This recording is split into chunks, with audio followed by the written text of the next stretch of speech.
Hey, Annie Gishuru here, racial equity coach for online business owners who are ready to build businesses that are racially equitable so they can be intentionally inclusive. Now, today's lesson is all around unpacking white saviorism in business so that you can support Black-owned businesses with integrity.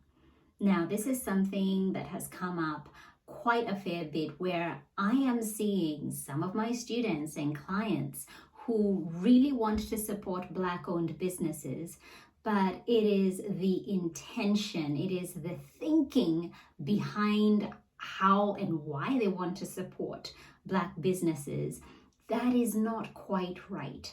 Coming from the approach of, I want to do this because I want to be a good person. I am a good person. I want to do this because if I don't help this Black-owned business, they're not going to survive. So white saviorism checks into place. And viewing the whole idea of getting that service or that product from a Black-owned business, that you as a white person are the one who is better off, or you're the one who is doing the greater thing, and not looking at it from the perspective of you're the beneficiary of a great service, you're the beneficiary of a valuable product. And so there's a misconception here, there's a missed opportunity in how you're thinking about this. You're looking at yourself as a person who's coming in to either save the day or the good person who's doing a good deed for somebody who really needs your support. And whilst a lot of online Black-owned businesses do need your support, it is not in that way. It's supposed to be an equal exchange whereby you're coming to that Black-owned business because you genuinely need their service. You're coming to that Black-owned business because there's something of value that they have to offer and you would like that, and that's why you're supporting them.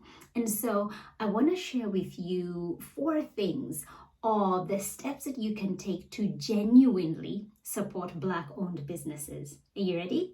Okay, let's go. Number 1, and I say this a fair bit, but hear me when I say this, educate yourself when it comes to issues to do with race and economic exploitation that Black people have gone through.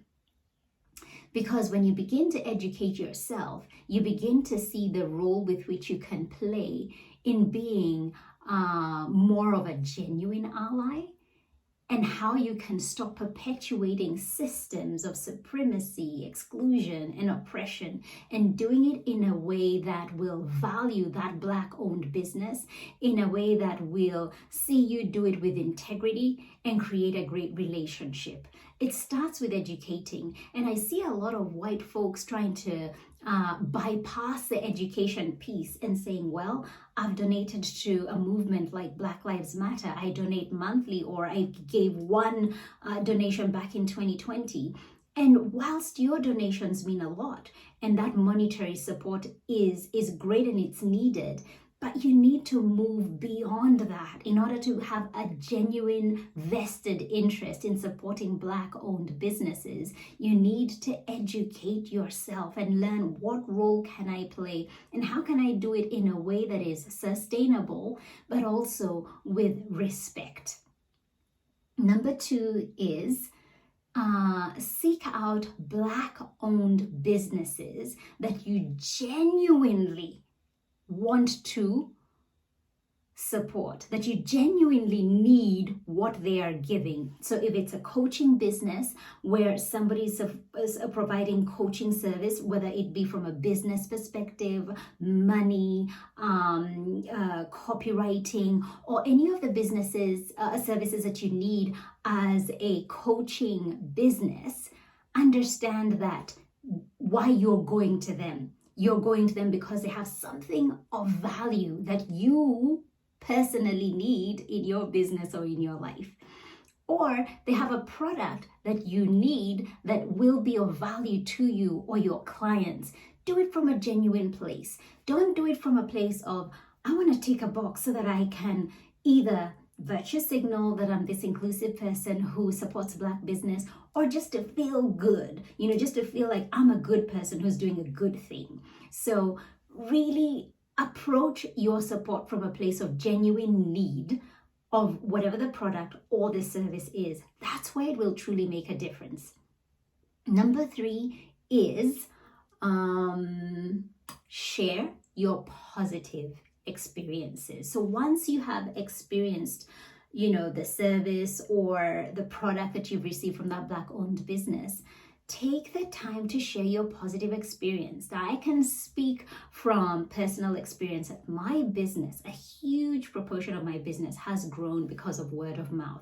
What white women in business have come in, worked together, and been incredibly happy with the service that I've given. And then they've gone and told their business besties and others, and the word has spread. So when you experience a positive experience, take the time to provide that feedback, whether it's sharing it here on social media, whether it's sharing it with your clients and talking about that, because that's the way you actually grow that genuine interest. And when you are recommending that business to somebody else, they're coming from a place of trust. They're coming from a place of, well, if this person who I respect and admire and trust is recommending this business, then you go all in and have a higher trust factor with dealing with that Black owned business. And let's be real here. When it comes to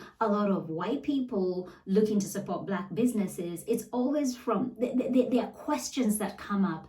Is this going to be something that's reliable? Do I trust the person? Is it of the quality that I'm accustomed to? So there are many things that come into question. That is why when you share your personal experience and recommend a business, it goes such a long way in helping keep the doors open and getting more people who trust and are wanting that service or that product.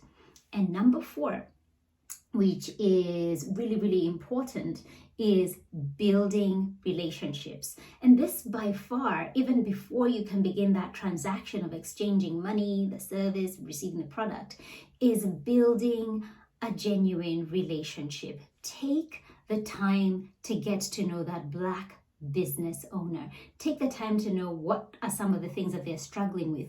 Develop a relationship, a genuine relationship. And some of the relationships that I have developed that have grown in a genuine way started here on social media. People liking, engaging with my content, sliding into DMs, carrying on with that conversation, and then feeling safe enough, or they feel that they can trust to then make that transaction.